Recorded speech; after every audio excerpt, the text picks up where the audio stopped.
이건 무죄 판결을 내도 그렇게 크게 문제가 되는 사건이 아니고요. 아니 저는 정치하면서 저도 여러 군데 말씀드렸지만 저도 선거법 위반으로 여러 번 재판도 받았고 또 실제로 70만 원 한 번, 80만 원 한 번 받았으니까 유죄 판결을 받고 또 어떤 경우는 이제 무혐의 처리도 한 서너 번 받고 이 정치를 하다 보면 선거법 위반으로 고발당한 일이 너무 많아요. 왜냐하면 저희 상대방이 경선 상대방이라분들이 웬만하면 고발해요.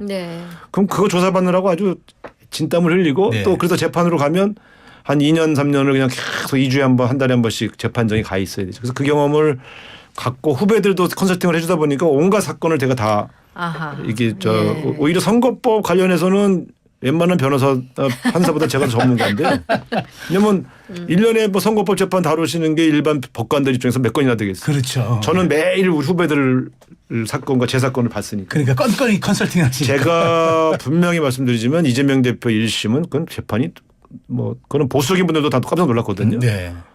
이게 말로 일어나는 일인데 그것도 어떻게 하다 보니까 이렇게 툭툭툭 오가는 공방에서 나 그 사람 몰라요 한 게 어떻게 징역형 선고가 됩니다. 그러니까 이 범죄에 있어서 제일 중요한 건 고의성이거든요. 그러니까 물론 그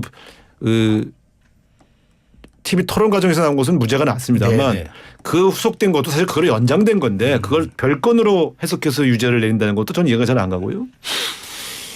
적어도 제가 볼 땐 이건 무죄 판결을 내도 그렇게 크게 문제가 되는 사건이 아니고요.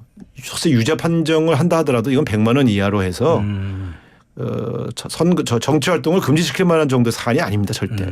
온갖 많은 판례 제가 봐서 대개 그 징역형 선고받은 사람들 선거법으로 두 부류가 있는데요. 하나는요. 돈을 펑펑 써갖고 돈으로 매수하거나 이건 무조건 구속이에요.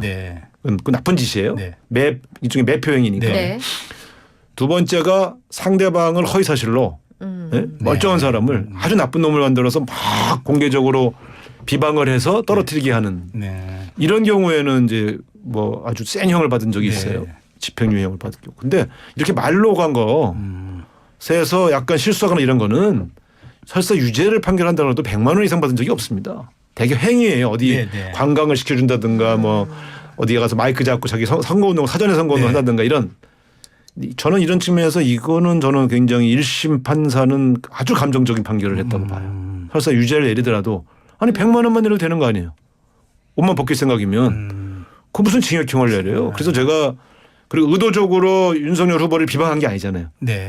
공격을 하니까 나 그 사람 몰라요라고 순식간에 얘기하는데 그게 기억의 문제일 수도 있는 거예요. 사실은. 나중에 생각날 수도 있고.